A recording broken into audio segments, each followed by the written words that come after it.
అందరికీ నమస్కారం. సో ఇక్కడ ఈ ట్రీట్మెంట్ పిల్లల కోసం ప్రయత్నం చేసే వాళ్ళందరిలో ఆ, మీరందరూ ఎంతమంది ఫిజికల్గా హెల్తీగా ఉన్నారు? చేతులు ఎత్తగలరా? ఆరోగ్యపరంగా నేను శారీరకంగా బాగున్నాను, ఎవరు లేరా? ఫిజికల్గా ఎవరు హెల్తీగా లేరా? These are all very important questions which you have to think over.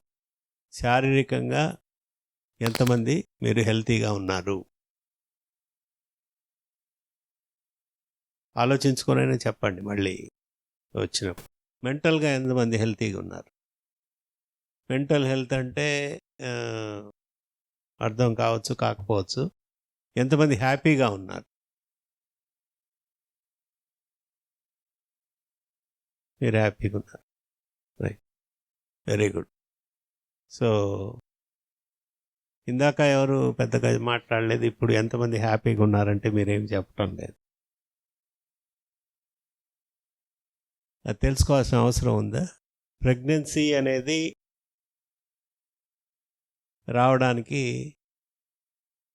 ఏమేం బాగుండాలి మనలో? ఐడియా ఉందా?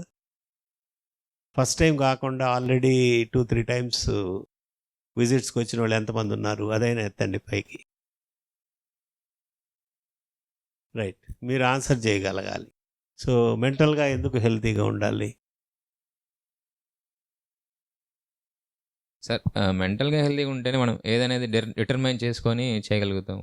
Anything for that matter. అని ప్రెగ్నెన్సీ అనే కాదు, ఫిజికల్గా అనేది కొన్నిసార్లు అంటే మనకు కొన్నిసార్లు హెల్త్ సపోర్ట్ చేస్తుందో లేదు కానీ, బట్ మెంటల్గా స్ట్రాంగ్గా ఉంటే మనం అనుకున్నది నెరవేర్చుకోవడానికి అదొక మార్గం లాంటిదని అనుకుంటున్నాం. ఓకే, ఫిజికల్గా హెల్తీగా ఉండాలంటే జనరల్గా ఏమేం చేస్తారు? ఎవరైనా, మీరే కాదు ఎవరైనా. ఒక్కొక్కరు చెప్పండి. Diet, okay. వాకింగ్, ఇంకా డైట్, వాకింగ్, ఇంకా సరే ఎక్సర్సైజెస్. ఎక్సర్సైజ్ ఏమ్మా? Medication, okay. సరే, మీరు డయట్ మీలో ఎంతమంది బాగా చేస్తున్నారు అని మీరు అనుకుంటున్నారు?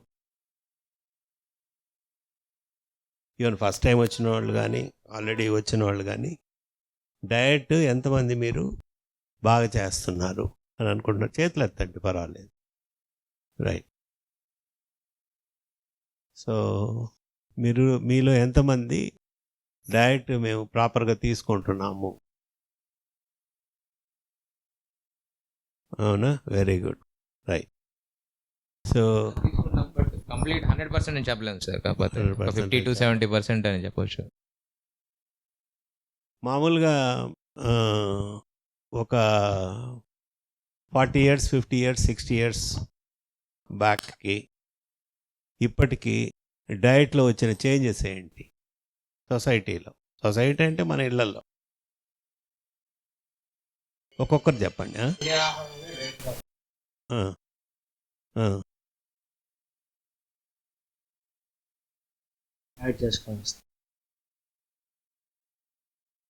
చెప్పండి.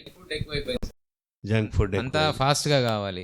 ఇంతకు ముందు ఉన్నంత ఓపిక అదంతా లేదు. అందరికి ఫాస్ట్గా అయిపోవాలి ఏదైనా కానీ, ఫుడ్ కానీ ఏదైనా కానీ. దానివల్ల ఏం నష్టం? అంటే ఇది ఫాస్ట్గా ఇదైనప్పుడు ఫాస్ట్గా అంతగా ఒంటికి పట్టదు, బాడీకి కావాల్సిన స్ట్రెంత్ కూడా ఇవ్వదని నేను అనుకుంటున్నాను సార్. ఓకే. హెల్తీ ఫుడ్ అయితే, అండ్ మోర్ ఓవర్ బయట ఫుడ్ కూడా ఎక్కువగా కల్తీ అయినట్టే ఉంది. ఎక్కువగా కల్తీ, పొల్యూటెడ్ ఫుడ్. Yes sir.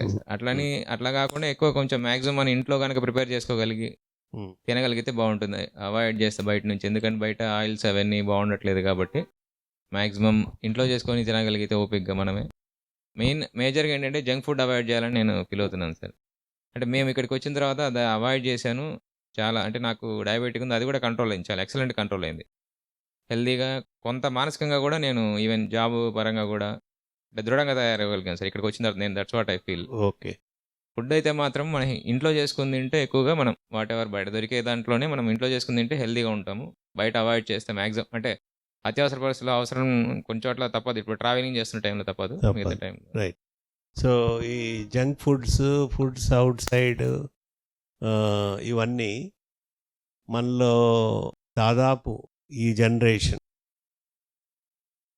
ఒక మేబీ 20-30% ఆఫ్ ద టైమ్స్ అన్న మినిమం యావరేజ్ పర్సన్స్.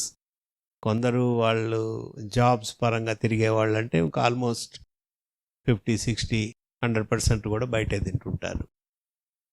బయటే తినే ఫుడ్ వల్ల బేసిక్ ప్రాబ్లం ఏంటంటే టేస్ట్ కోసం ప్రిజర్వేటివ్స్ అని వేస్తారు. తర్వాత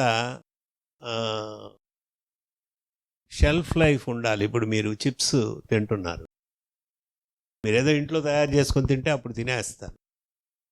వాడు ప్రొడక్షన్ చేసిన వాడు ఆ రోజే తినేయలేరు అందరు. He has to sell it in the market.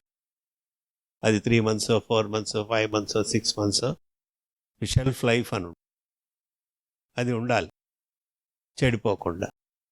Shelf life preserve చేయడానికి lot of chemicals are added. సరే, యాడ్ అయితే ఏమి కెమికల్స్ అంటే ఈ కెమికల్స్ అన్నీ మీ ఎగ్ని స్పెర్మ్ని డ్యామేజ్ చేస్తాయి. ఇది ఫండమెంటల్గా తెలుసుకోవాలి. తర్వాత use of plastics world wide it is proved. మన ఇండ్లల్లో చాలా మటుకు తెలుసో తెలియకో lot of plastic material use చేస్తాం. వాటర్ బాటిల్స్, నీళ్లు ప్లాస్టిక్లో పెట్టుకో, కిచెన్లో సామాగ్రి అంతా ప్లాస్టిక్ టిన్స్ ప్లాస్టిక్లో పెట్టుకుంటాం. నాన్ స్టిక్ ప్యాన్స్ యూజ్ చేస్తాం. ఈవెన్ వాటర్ ఫిల్టర్స్ కూడా చాలా మటుకు ప్లాస్టిక్ ఉంటాయి. ఆ ప్లాస్టిక్స్ అన్ని లీచ్ అయ్యి ఆ కెమికల్ స్పెర్మ్ని ఎగ్ని డ్యామేజ్ చేస్తాయి. And this we have been doing for a very long time. మనకు తెలియకుండా, మనకి ఎవడు చెప్పడు. అఫెక్టెడ్ పార్టీ మనం కాబట్టి మనమే తెలుసుకోవాలి. మోడర్న్ డే లివింగ్లో మనం ఎక్కువ కెమికల్ యూసేజీ పెరిగిపోయింది. రూమ్ ఫ్రెషనర్స్ ఉంటాయి, దాంట్లో లాట్ ఆఫ్ కెమికల్స్ ఉంటాయి. మనకి కొన్ని తెలుసు, కొన్ని తెలియదు. What is its effect on the sperm and egg we do not know. కొన్ని డిలిటీరియస్గా కూడా ఉంటాయి, కొన్ని proved beyond doubt. Perfumes, nail polishes, వాటన్నిటిలో థాలైట్స్ అని ఉంటాయి. అవన్నీ మనం కన్జ్యూమ్ చేస్తూనే ఉంటాం. ఈవెన్ చిల్డ్రన్ కూడా టాయ్స్, ప్లాస్టిక్ టాయ్స్, పిల్లలు ఆడుకునేటప్పుడు న్యాచురల్గా ఏం చేస్తారు, ఎప్పుడు నోట్లోనే పెట్టుకుంటుంటారు. We're using so much of plastics. They have found microplastics in blood fluids. Human beings మనం అంత కన్జ్యూమ్ చేస్తున్నాం, కానీ మనకు తెలియదు. నాకంతా బాగానే ఉంది, నేను వచ్చిన వెంటనే నాకు నెలలో రావాలి ప్రెగ్నెన్సీ, 2 నెలల్లో రావాలి, నాకెందుకు లేట్ అయిపోతుంది. కానీ ఎంతకాలంగా డ్యామేజ్ చేసాం మనం. ఆ డ్యామేజ్ని రివర్స్ చేయడానికి ఈ డైట్ చేయండి అంటే డైట్ చేసేవాళ్ళు తక్కువ. సో కాబట్టి beginning of treatment is at least ఇప్పుడు మీరు చేసిన తప్పులన్నీ ఆపి సరైన మార్గంలో నడవాలి. అది బేసిక్ రిక్వైర్మెంట్, మినిమం రిక్వైర్మెంట్. నాకు ఈరోజు ఇష్టం లేదు, నేను అసలు ఉప్పు వేయను అనుకున్నారనుకోండి, అది బాగా రావాలంటే వస్తుందా? Because you have not followed the process, అది సరిగ్గా రాదు. అట్లనే ప్రెగ్నెన్సీ ప్రయత్నంలో కూడా there is a process and it has to be followed. అది ఫాలో అయినప్పుడే నీకు రిజల్ట్ వస్తుంది. సో ప్రెగ్నెన్సీ నాకు తెలిసి ఆల్రెడీ వచ్చేసిన వాళ్ళకి వచ్చేస్తుంది, ఇంక దాని గురించి వాళ్ళు ఆలోచించుకోరు, ఎందుకు వచ్చింది ఎలా వచ్చిందనే ఆలోచనలు ఏమి ఉండవు. కానీ రానప్పుడు it is a more problem for your mind than the body. మైండే ఎటో ఎటో ఎటో పోతుంటుంది. సో మీరు ఎంతమంది హ్యాపీగా ఉన్నారంటే ఆన్సర్ చేయలేదు. How many of you are happy even without a child? పిల్లలు లేకపోతే అన్హ్యాపీనెస్ ఎందుకుంటుంది? ఎందుకుంటుంది?